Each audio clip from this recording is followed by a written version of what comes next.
Good evening, everyone. We have promised you that we were going to meet Denny Bucher, who is running for Craven County Commissioner District 7. Correct. Correct? So tonight, we're going to do 4 of these over the next 4 weeks. Every Thursday night, 7 o'clock, with exception of next week, which will be at 5:30. And we'll do some ads letting you know those time changes. But tonight, we're not really talking politics. We're going to get to know the man behind District 7 candidate. Is that fair?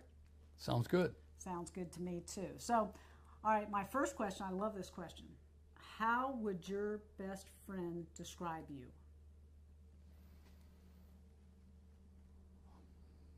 Well, I think my best friend would start by saying that I'm dependable. He would say I'm honest. He would say I'm there to help when help is needed. He'd probably say I'm pretty active and don't let a lot of grass grow under my feet. I keep moving. But that if he needed something, he knows he could call me and I would be there to help him.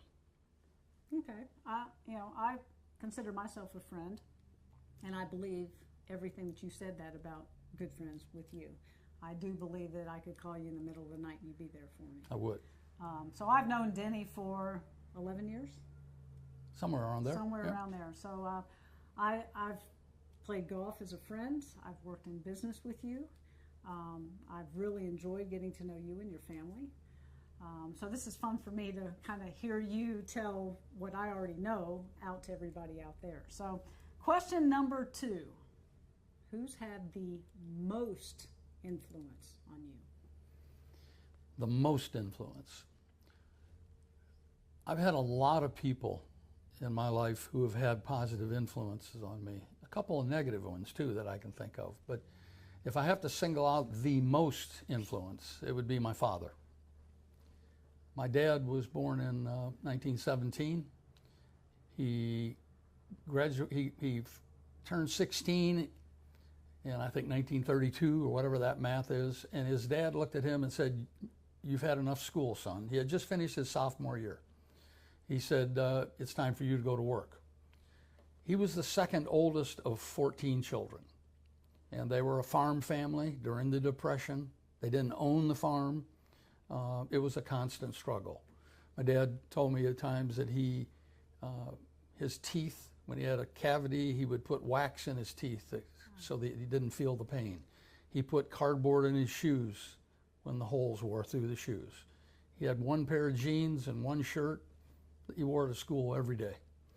So when he turned 16, his dad let him buy an old beat-up car, and for the next 5 years, he worked at a variety of jobs and gave his paycheck to his dad every Friday. And his dad gave him an allowance. And he did that until he turned 21. When he turned 21, his dad said, "Okay, you're on your own now, you can go." And he was never upset about that. He was never bitter about that. It was just, that was a fact of life. It was a depression. When he was about 25, I came along, and a couple of years later, he decided, he had worked at a variety of jobs, decided he wanted to own his own farm or work his own farm. So he found a farm that a doctor owned, and he moved onto that farm. I think he was 28 years old. He had no money. He had an old beat-up tractor. He had a small herd of dairy cows, and for the next number of years, it was a struggle, but he put bread on the table. I was the oldest of 5 children, and if anybody that knows what life is like on a dairy farm, it's 7 days a week. He taught me a lot about life. He taught me to be honest. He taught me to be dependable. He taught me that whatever you say, do, be a man of your word. If you say you're going to do something, do it.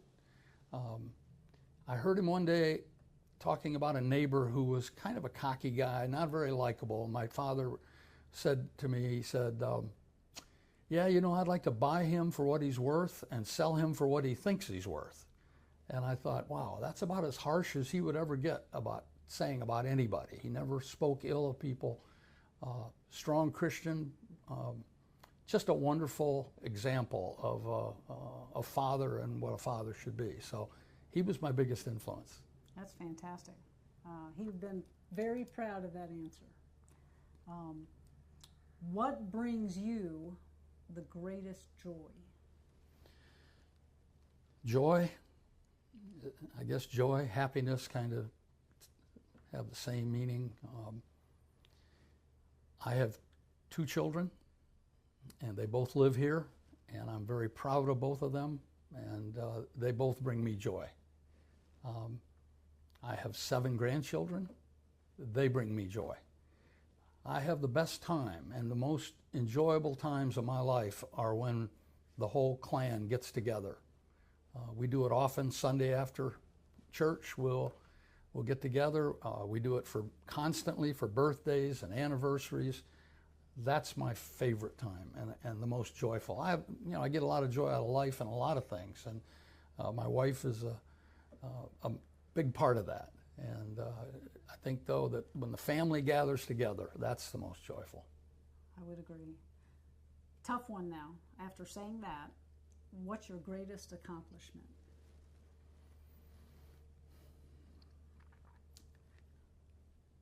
I spent 37 years, excuse me, with Bridgestone Corporation. Actually, it was Firestone for 23 years, and then Bridgestone acquired Firestone. Bridgestone's a Japanese company. I learned a lot about business and management from my leaders in both of those 2 enterprises. When I had been with the company about 32 years, I was selected to move from Philadelphia, where I was living, to Miami, Florida. Bridgestone bought a company that had been a distributor, but they were doing a terrible job. They were a manufacturer and a distributor of aircraft tires for Bridgestone. And I went there as the president and CEO of that company. What I found when I got there, I didn't get much information. It was a promotion. It was to be a division president is an accomplishment. And so I moved to Miami, and I checked in, and I found a company that was in very, very bad shape. And over 5 years, along with some of my support, a lot of my people, people that I hired, some of the people remained from the prior company, but a majority of them either decided they didn't want to be part of this change. Bridgestone's a very rigid company. The Japanese process is you have everything is by process, and you don't do things by the seat of your pants. And so during that 5 years, we totally revamped the company, turned it around. The market share grew from 13% to 23% in 5 years, and that's a big change. And so at that point, then after 5 years, and I told them I would go there for 5 years, I decided to retire, and that's when I moved here. So it was very satisfying, and I think that accomplishment probably, during my business career anyway, was my biggest accomplishment. You've been in New Bern 18 plus years, fair to say. Over the next 4 weeks, what do you hope that the residents of Craven County learn about you before they vote? I heard a really good quote the other day. The gentleman's name was John Hood, I believe, and he said what the difference was between a politician and a leader. He said a politician tells people what they want to hear. A leader tells people what they need to hear, even if they don't want to hear it. I hope that the people in District 7 learn, if they don't already know it, that I am the second.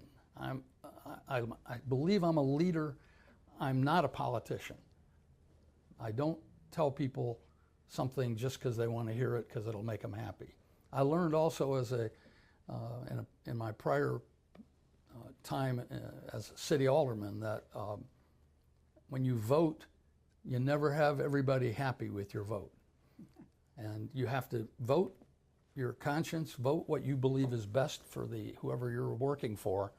And I had a saying with my employees, people that work with me in Miami, and that was, you always have a say. I always want to hear what you have to say, but you don't always have a vote. And that's the same approach I take in business as well as in government. Well, I want to thank you for being here, and I want to thank everybody out there for watching.